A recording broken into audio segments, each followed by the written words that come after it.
Assalamualaikum warahmatullahi wabarakatuh. Apa kabar hari ini? Semoga selalu sehat dan diberkahi. Sebelum ceritanya dimulai, jangan lupa like, subscribe, dan aktifkan lonceng notifikasi agar tidak ketinggalan cerita berikutnya. Tulis juga nama dan asal kota kalian di kolom komentar ya. Sekarang kita mulai ke ceritanya. Sampah tetaplah sampah, singkirkan gerobak busuk ini dari hadapanku. Bentak Mahardika sambil menginjak nasi goreng itu hingga berhamburan di aspal SCBD. Sang penjual hanya diam, menatap layar ponsel jadulnya yang berkedip merah dengan notifikasi dingin. Target terkunci, seluruh kekayaan Bratadikara resmi dihapus. Di balik kepulan asap wajan yang menyengat di pinggiran Jalan Kuningan, pria itu hanyalah Cakra Utama. Seorang penjual nasi goreng pendiam yang jarang bicara, mengenakan kaos oblong lusuh dan selalu menunduk saat melayani pelanggan. Bagi para pekerja kantoran yang terburu-buru, Cakra hanyalah bagian dari dekorasi trotoar yang tidak berarti. Sosok yang bisa dihina, diabaikan, bahkan diinjak harga dirinya, seperti yang baru saja dilakukan oleh Mahardika Bratadikara. Namun, dunia tidak pernah tahu bahwa di balik jemari yang kasar karena memegang sudit itu, tersimpan memori motorik yang mampu meruntuhkan ekonomi sebuah negara dalam hitungan menit. 5 tahun yang lalu, nama Cakra Utama tidak pernah ada. Yang ada hanyalah Ghost X, sang hantu digital, peratas nomor 1 di dunia yang identitasnya menjadi buruan utama Interpol dan belasan organisasi bayangan internasional. Cakra pernah berdiri di puncak piramida cyber. Dia adalah legenda yang berhasil menembus firewall Pentagon hanya untuk membuktikan sebuah celah keamanan. Dan sosok yang pernah menghapus hutang jutaan rakyat kecil di database bank sentral dalam satu malam. Baginya, kode biner adalah bahasa ibu dan internet adalah taman permainan pribadinya. Namun, kejeniusan itu datang dengan harga yang sangat mahal. Setelah dikhianati oleh rekannya dan diburu oleh sindikat gelap yang ingin memanfaatkan kemampuannya sebagai senjata, Ghost X memutuskan untuk mati.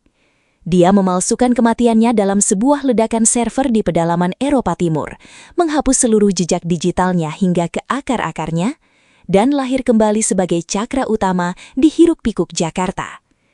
Dia memilih gerobak nasi goreng ini bukan karena terpaksa, melainkan sebagai perisai. Di tengah kebisingan kota dan aroma bumbu dapur, dia menemukan ketenangan yang tidak pernah diberikan oleh layar monitor. Dia hanya ingin hidup normal, menjadi manusia biasa yang tidak dikejar-kejar oleh bayangan masa lalunya. Tapi sore itu, Mahardika Bratadikara telah melakukan kesalahan fatal.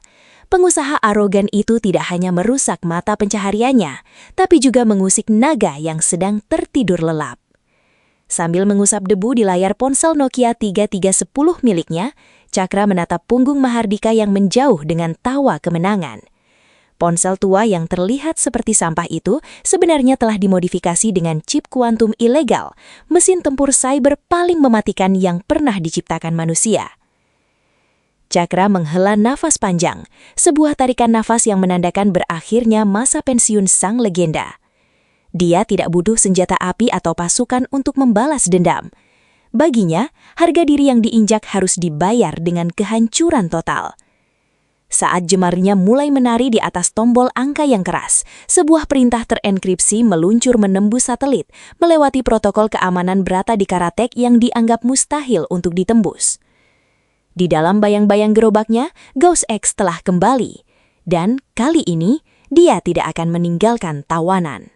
Matahari sore di kawasan Senopati menggantung rendah, memantulkan cahaya pada deretan gedung kaca yang menjulang angkuh. Namun di bawah bayang-bayang kemewahan itu, suasana mendadak mencekam. 3 mobil SUV hitam legam berhenti mendadak di depan barisan pedagang kaki lima, menutup jalan dengan semena-mena.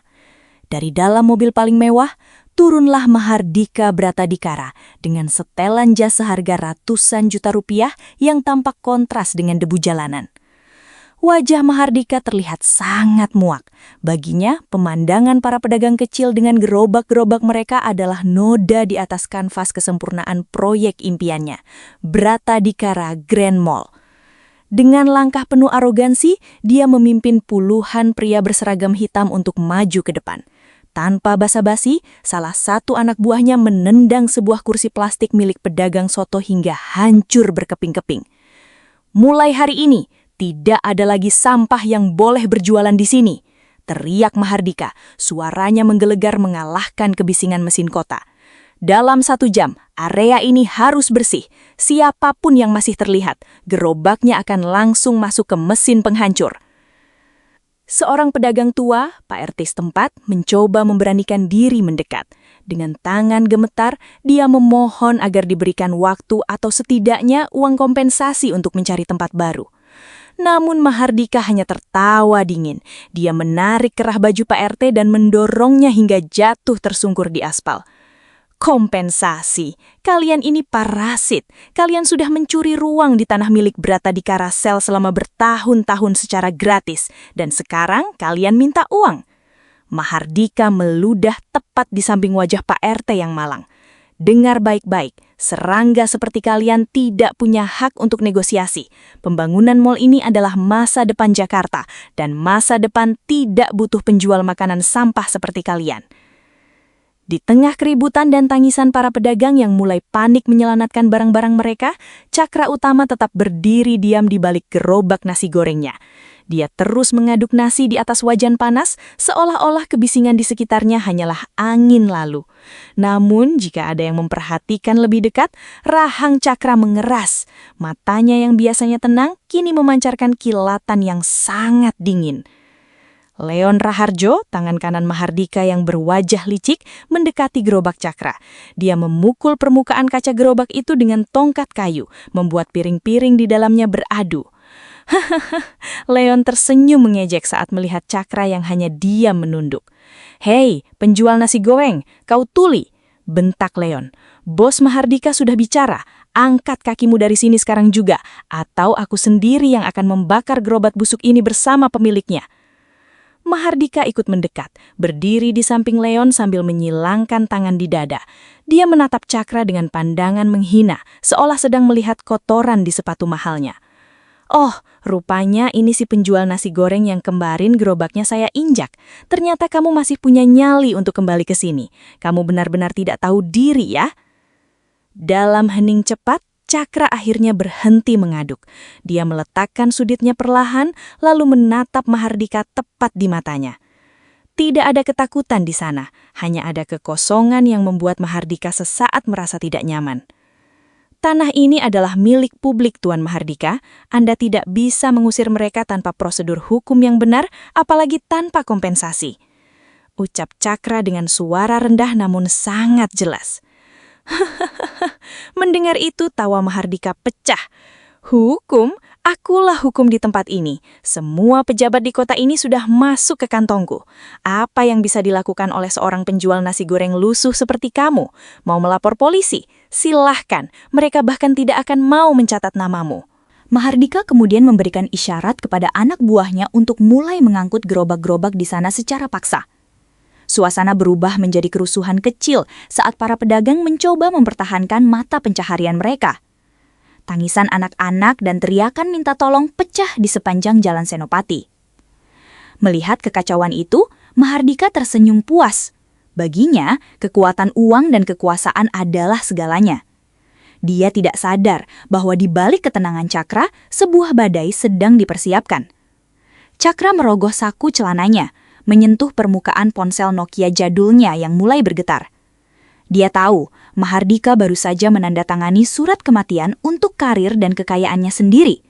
Di mata Cakra, Mahardika Bratadikara bukan lagi seorang pengusaha besar, melainkan hanya sebuah target digital yang tinggal menunggu waktu untuk dihapus dari sistem.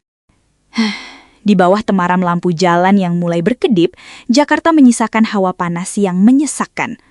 Bagi Komisaris Polisi Rania Pratama, udara malam itu terasa lebih berat dari biasanya. Dengan seragam yang sedikit kusut dan wajah yang memancarkan kelelahan luar biasa, Rania menyandarkan tubuhnya di pintu mobil dinas. Matanya menatap kosong ke arah gedung-gedung pencakar langit yang berkilau, namun pikirannya tertuju ada satu titik buntu. Sindikat pencucian uang internasional yang sedang ia buru selama 6 bulan terakhir. Setiap jejak digital yang ia temukan selalu berakhir di tembok beton.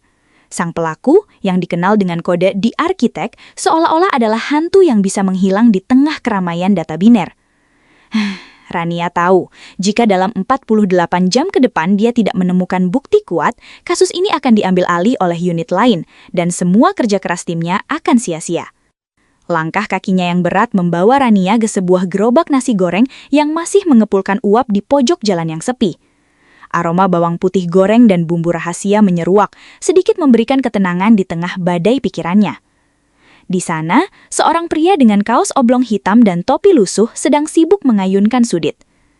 Cakra Utama, pria yang sore tadi hampir saja kehilangan segalanya karena keangkuhan Mahardika Bratadikara, kini kembali ke rutinitasnya seolah tidak pernah terjadi apa-apa. Rania memesan 1 porsi tanpa banyak bicara. Dia duduk di bangku plastik panjang, mengeluarkan sebuah tablet dari tasnya dan kembali memelototi diagram aliran dana yang rumit. Desahan frustasi berkali-kali keluar dari bibirnya. Dia tidak sadar bahwa dari balik wajan panas, sepasang mata tajam sedang memperhatikan layar tabletnya dengan teliti. Cakra meletakkan sepiring nasi goreng panas di depan Rania. Saat Rania hendak mengambil sendok, Cakra tidak langsung pergi. Pria itu terdiam sejenak, menatap layar tablet Rania, lalu berkata dengan suara yang sangat datar, seolah-olah sedang membicarakan cuaca. Aliran dana itu tidak akan pernah ketemu kalau komisaris mencarinya di sektor perbankan formal. Mereka menggunakan protokol double leap. Uangnya tidak bergerak secara horizontal, tapi melompat melalui celah di server game daring yang berbasis di Eropa Timur. Rania tertegun. Dia mendongak, menatap penjual nasi goreng di depannya dengan tatapan tidak percaya. "Apa maksudmu? Apa maksudmu tadi?" tanya Rania dengan nada penuh selidik. Insting polisinya langsung bangkit. Cakra tidak menjawab. Dia hanya kembali ke gerobaknya, mengambil selembar kertas pembungkus nasi berwarna coklat yang sudah sedikit berminyak. Dengan gerakan cepat, dia menuliskan deretan angka koordinat dan sebuah alamat IP menggunakan pulpen bekas yang tintanya hampir habis. Nasi gorengnya harus dimakan selagi hangat, komisaris. Dingin sedikit saja, rasanya akan hambar. Sama seperti keadilan. Jika terlalu lama ditunda, dia akan kehilangan maknanya. Ucap Cakra sambil menyerahkan kertas itu bersamaan dengan kerupuk tambahan. Rania menerima kertas itu dengan tangan gemetar. Saat dia melihat deretan angka itu, jantungnya seakan berhenti berdetak. Itu bukan sekadar angka acak. Itu adalah pola enkripsi yang selama ini dicari oleh tim ahli siber kepolisian, namun gagal mereka pecahkan. Itu adalah kunci masuk ke pintu belakang sindikat The Architect. Saat Rania ingin bertanya lebih lanjut, sebuah panggilan masuk di ponselnya. Itu dari markas pusat, mengabarkan adanya pergerakan mencurigakan di akun Bratadikara Tech. Rania menoleh kembali ke arah gerobak, namun Cakra sudah sibuk melayani pelanggan lain yang baru datang. Seolah pembicaraan jenius tadi tidak pernah terjadi.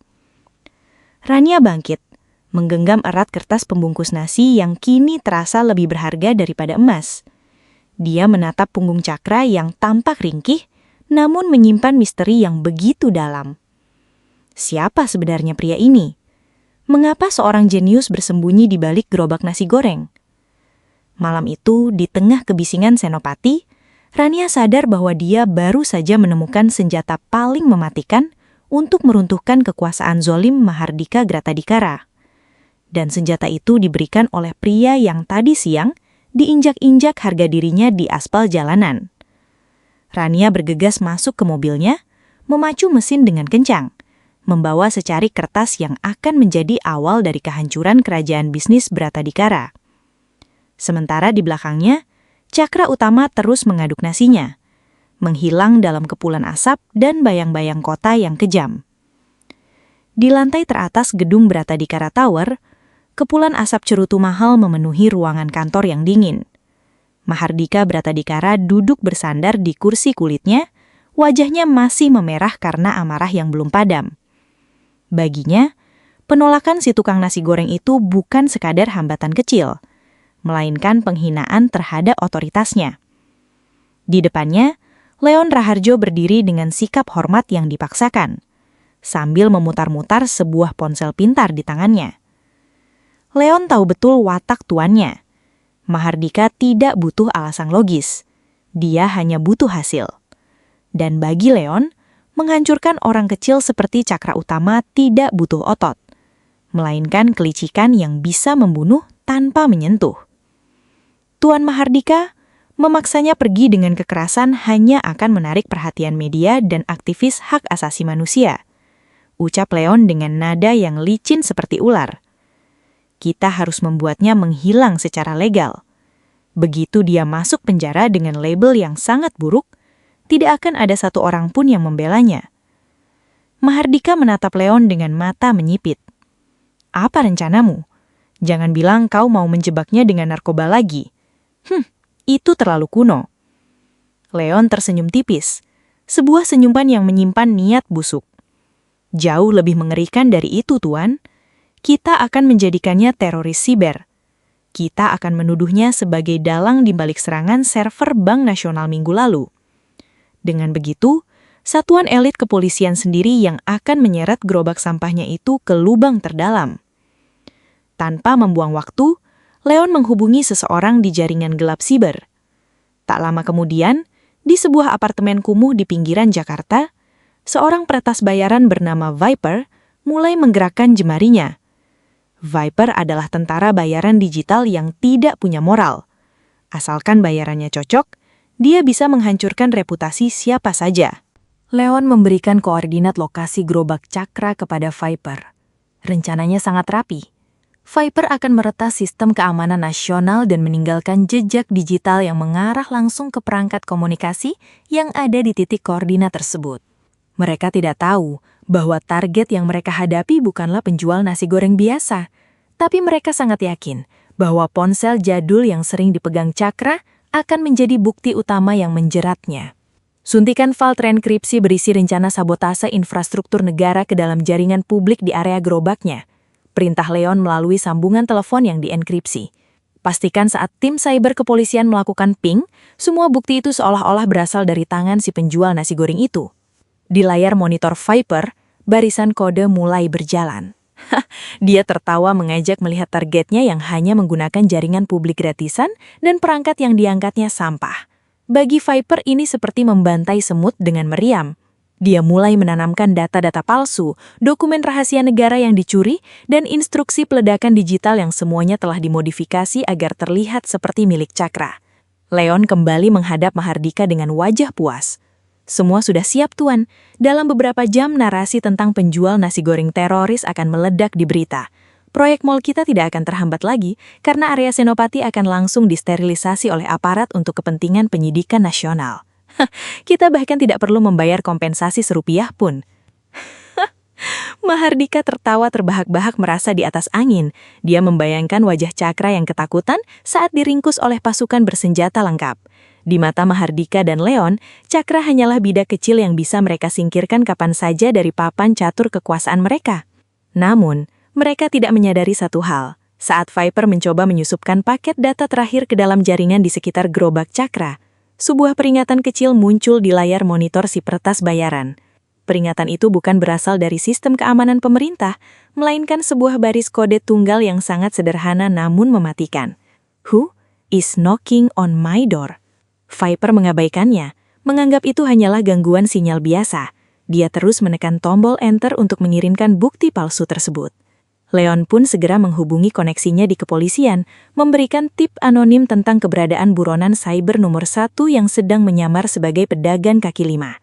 Rencana jahat itu sudah bergulir seperti bola salju yang siap menghantam Cakra. Leon dan Mahardika sudah memesan sampahnya terbaik untuk merayakan kemenangan mereka malam itu, tanpa tahu bahwa mereka baru saja membangunkan monster yang sebenarnya. Mereka berpikir sedang menjebak seekor tikus ke dalam perangkap, padahal mereka sendirilah yang sedang berjalan masuk ke dalam mulut naga yang siap menyemburkan api digital paling panas yang pernah mereka lihat. Malam yang seharusnya tenang di sudut Senopati itu mendadak berubah menjadi medan pertempuran yang mencekam. Suara deru mesin mobil-mobil taktis kepolisian memecah kesunyian, disusul dengan decit ban yang beradu tajam dengan aspal. Dalam hitungan detik, gerobak nasi goreng milik Cakra Utama sudah dikepung oleh belasan personil tim elit dengan senjata laras panjang yang teracung lurus. Lampu rotator merah biru menyambar-nyambar, memantul di etalase kaca gerobak yang sederhana, menciptakan pemandangan yang sangat kontras dengan kemewahan gedung-gedung di sekitarnya. Komisaris Rania Pratama turun dari mobil komando dengan langkah yang berat.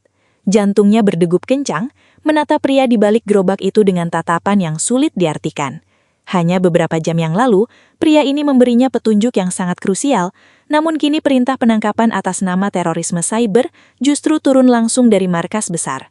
Rania merasa ada yang tidak beres, namun sebagai perwira, dia tidak punya pilihan. Di kejauhan, di balik kaca gelap sebuah sedan mewah, Leon Raharjo memperhatikan kejadian itu dengan senyum kemenangan. Dia memegang ponselnya, bersiap merekam momen kehancuran pria yang berani melawan tuannya. Baginya, tamat sudah riwayat si penjual nasi goreng ini. Tidak ada jalan keluar bagi seseorang yang sudah masuk dalam jebakan berlapis Brata di Karatek. Namun, di tengah kepungan senjata dan sorotan lampu yang menyilaukan, Cakra Utama sama sekali tidak menunjukkan tanda-tanda ketakutan. Dia tidak mengangkat tangan, tidak pula mencoba melarikan diri.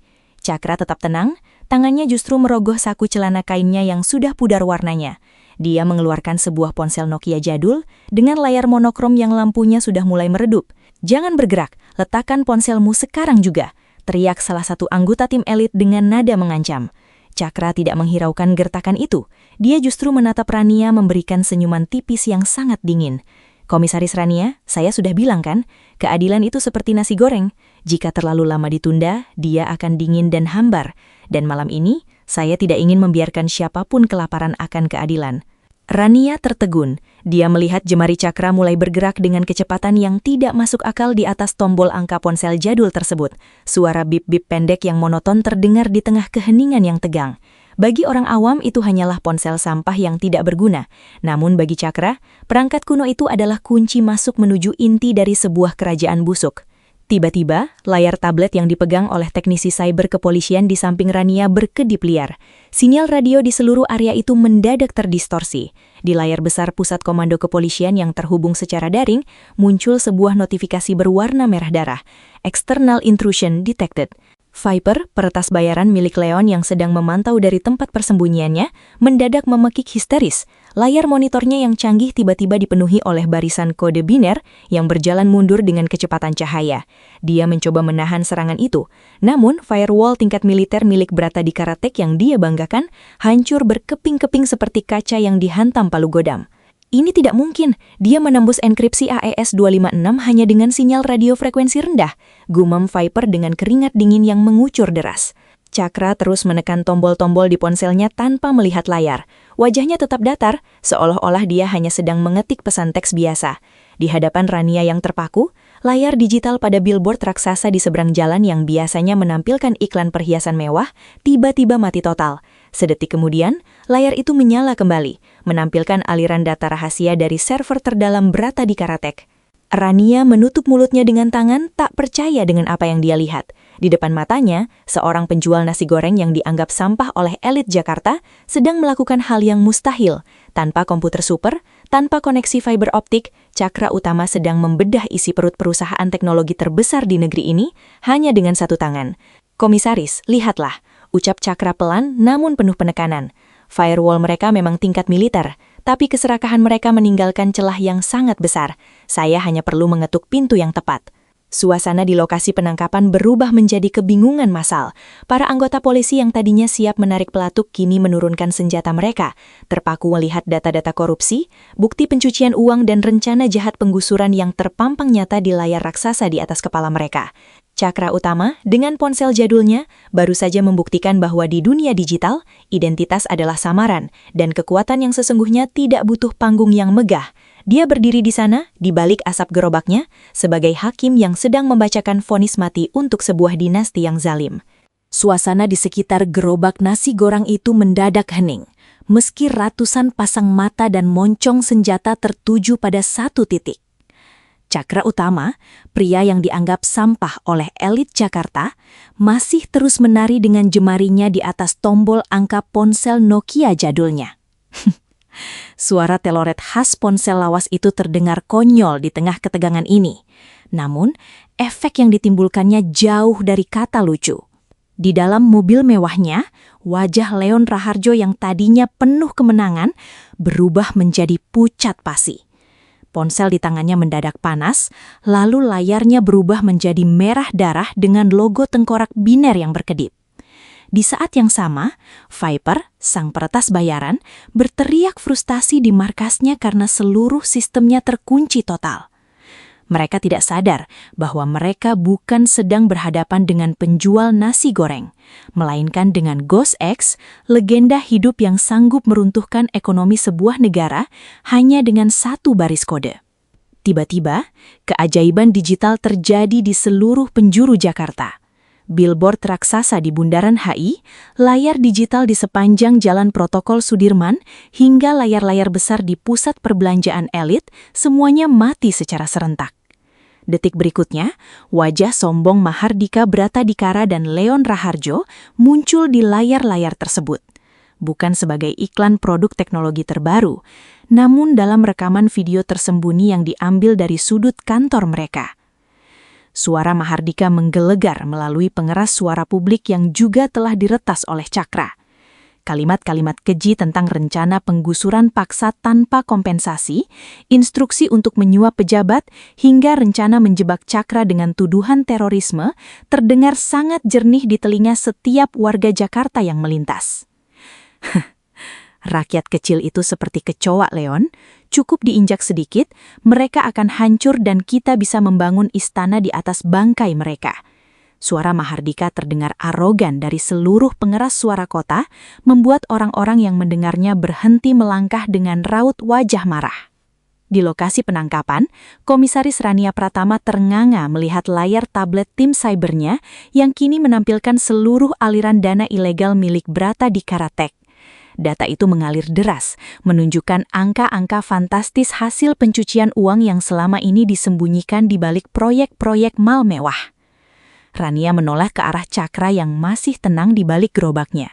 Pria itu baru saja memberikan bukti yang lebih dari cukup untuk menyeret Mahardika ke balik jeruji besi seumur hidup.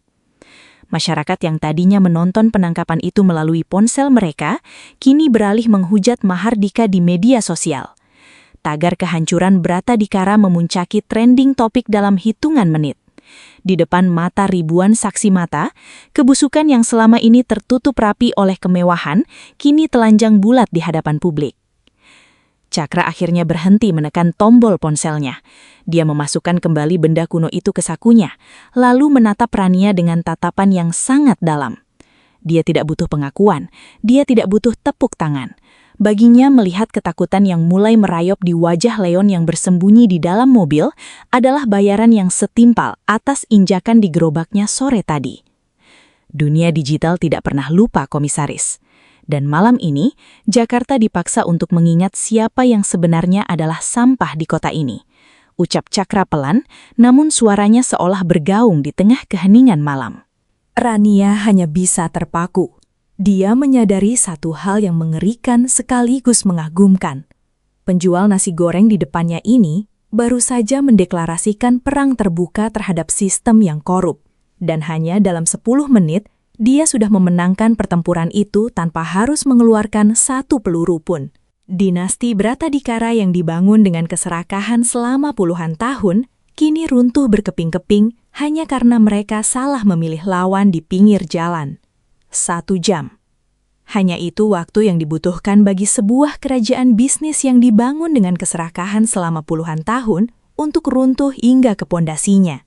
Di tengah hiruk-pikuk kawasan Senopati yang masih mencekam, sebuah kiamat digital sedang berlangsung di balik layar-layar komputer bursa saham. Mahardika Bratadikara masih berdiri terpaku di depan mobil mewahnya. Namun ponsel di tangannya tak henti-hentinya bergetar. Panggilan dari direktur operasional, pengacara perusahaan, hingga dewan komisaris masuk secara bergantian, membawa kabar yang sama mengerikannya. Nilai saham Bratadikara Tech terjun bebas hingga menyentuh titik nol. Investor besar mencabut modal mereka secara massal dalam hitungan menit setelah rekaman kejahatan Mahardika tersebar luas. Namun, kejutan sesungguhnya baru saja memulai. Di balik kepulan asap tipis dari wajah nasi gorengnya, Cakra Utama memberikan satu ketukan terakhir pada tombol angka numerik ponsel Nokia-nya. Itu adalah perintah eksekusi final yang akan menghapus nama Bratadikara dari peta ekonomi Jakarta. Selesai. Bisik Cakra pelan, hampir tak terdengar di antara kebisingan suara sirine kepolisian. Detik itu juga, seluruh sistem perbankan internal Bratadikara Group mengalami mutasi massal yang mustahil. Leon Raharjo yang mencoba mengakses rekening darurat perusahaan berteriak histeris saat melihat saldo di layarnya berubah menjadi angka 0 dalam sekejap. Triliunan rupiah dana ilegal yang selama ini mereka sembunyikan di bank-bank luar negeri tiba-tiba berpindah tangan. Bukan ke rekening pribadi Cakra, melainkan ke ratusan rekening Yayasan Yatim Piatu, Panti Jompo, dan dana bantuan hukum bagi warga miskin yang pernah menjadi korban penggusuran Mahardika. Cakra Utama baru saja melakukan redistribusi kekayaan terbesar dalam sejarah cyber Indonesia. "Apa yang kau lakukan? Kembalikan uangku! Itu uangku!" Mahardika berteriak seperti orang kesurupan, berlari menerjang ke arah Cakra. Namun langkahnya langsung dihentikan oleh barikade petugas kepolisian yang kini memandangnya dengan tatapan jijik. Komisaris Rania Pratama melangkah maju, memegang sebuah dokumen digital di tabletnya. "Mahardika Bratadikara, aset perusahaan Anda telah dibekukan dan seluruh aset pribadi Anda baru saja disita oleh negara atas tuduhan pencucian uang dan pendanaan terorisme cyber. Anda bukan lagi penguasa Jakarta. Anda resmi jatuh miskin. Dunia seakan berputar bagi Mahardika. Dalam 1 jam, dia kehilangan segalanya. Gedung pencakar langitnya, mobil-mobil mewahnya, hingga harga diri yang selalu ia banggakan, semuanya lenyap tertiup angin malam. Para pengawal pribadinya, yang melihat tuannya sudah tidak memiliki apa-apa, perlahan menjauh dan meninggalkan Mahardika sendirian di tengah jalan.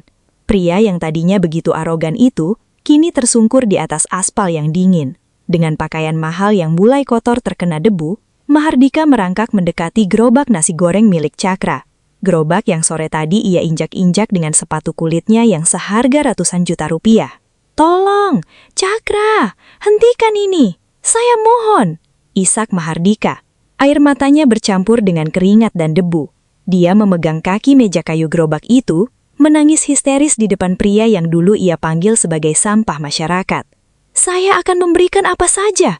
Tolong, kembalikan sedikit saja untuk saya bertahan hidup."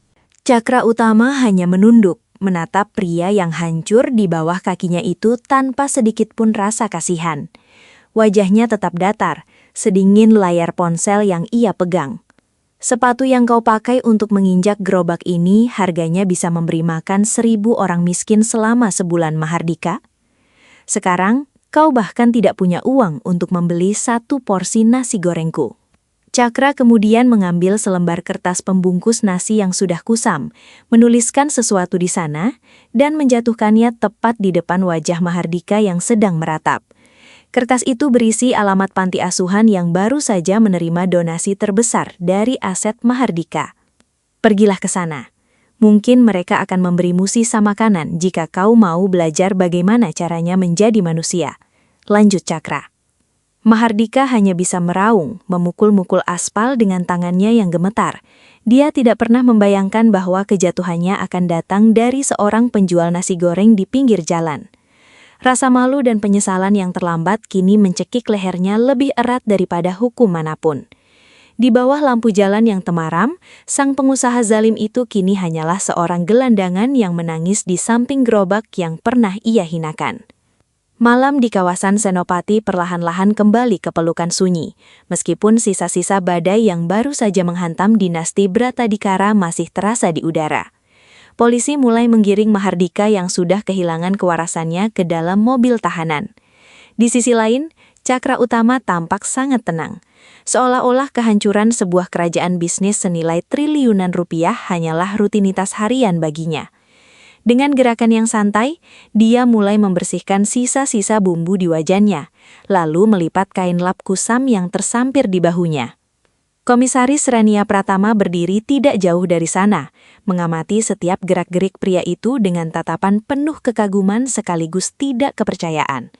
Baginya, Cakra bukan sekedar peretas. Pria ini adalah hantu, legenda urban yang selama ini hanya dianggap sebagai mitos di kalangan intelijen cyber dunia. Rania menarik napas panjang, mencoba menetralkan degup jantungnya sebelum melangkah mendekat. "Cakra Utama, Atau haruskah saya memanggilmu dengan nama Ghost X? Tanya Rania dengan suara yang bergetar namun penuh hormat. Cakra tidak segera menjawab. Dia tetap sibuk merapikan botol kecap dan sausnya ke dalam laci gerobak. Setelah semuanya tertata, dia baru menoleh, memberikan senyum tipis yang sulit diartikan. Senyum seorang pria yang sudah melihat segalanya, dari kemewahan terdalam hingga kehampaan yang paling gelap. Nama itu sudah mati 5 tahun yang lalu, Komisaris Rania. Sekarang, saya hanyalah seorang pria yang mencoba memastikan nasi gorengnya tidak kematangan. Jawab Cakra datar. Rania melangkah selangkah lebih maju, matanya menatap tajam ke arah ponsel Nokia jadul yang masih tergeletak di atas etalase kaca. Kemampuanmu? Apa yang baru saja kau lakukan itu adalah sesuatu yang dibutuhkan negara ini. Markas besar sedang membentuk satuan tugas khusus untuk ancaman cyber tingkat tinggi. Kami butuh orang sepertimu, Cakra. Kau tidak bisa terus bersembunyi di balik gerobak ini selamanya. Dunia butuh pelindung seperti Ghost X. Mendengar tawaran itu, Cakra justru terkekeh pelan. Dia mulai mendorong gerobaknya, membuat roda kayu yang sudah tua itu berderit memecah keheningan malam. Langkahnya stabil, tidak terburu-buru, namun terasa sangat kokoh. Komisaris Rania, gedung-gedung tinggi di Jakarta ini dibangun di atas fondasi yang penuh dengan rahasia. Jika saya bergabung dengan kalian, saya hanya akan menjadi bagian dari sistem yang sewaktu-waktu bisa membusuk seperti Bratadikara, ucap Cakra tanpa menghentikan langkahnya. Saya lebih suka di sini, di pinggir jalan. Dari sini saya bisa melihat siapa yang benar-benar lapar dan siapa yang hanya sekedar rakus. Rania terdiam, terpaku di tempatnya berdiri.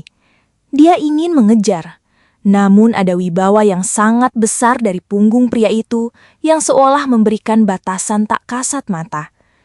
Dia menyadari bahwa Cakra utama bukanlah seseorang yang bisa dijinakan oleh pangkat, jabatan, atau uang. Lalu bagaimana jika kejahatan seperti ini datang lagi? Bagaimana jika Jakarta kembali terancam? Teriak Rania saat jarak mereka mulai menjauh. Cakra berhenti sejenak, namun dia tidak menoleh. Dia hanya mengangkat tangan kanannya, memberikan isyarat perpisahan yang sederhana. Cari saja gerobak nasi goreng yang paling sepi di sudut kota. Saya akan selalu ada di sana, mengawasi dari balik asap wajan. Perlahan namun pasti, sosok Cakra dan gerobaknya mulai tertelan oleh kabut tipis malam Jakarta.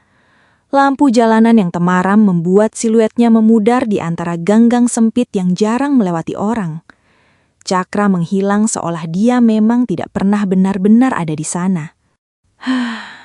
Rania menghela napas, merasa kehilangan sekaligus lega di saat yang bersamaan. Namun, perhatiannya mendadak teralihkan oleh getaran di tablet miliknya yang masih terhubung dengan sistem siber pusat. Sebuah notifikasi muncul di layar. Bukan berupa ancaman, melainkan sebuah pesan terenkripsi yang muncul sesaat sebelum menghapus dirinya sendiri secara otomatis. Rania membaca pesan singkat itu dengan mata yang berkaca-kaca. Di layar tersebut, tertulis sebuah kalimat sederhana, namun sangat bertenaga. Keadilan tidak butuh identitas. Ia hanya butuh keberanian untuk tetap berdiri saat dunia mencoba menginjakmu.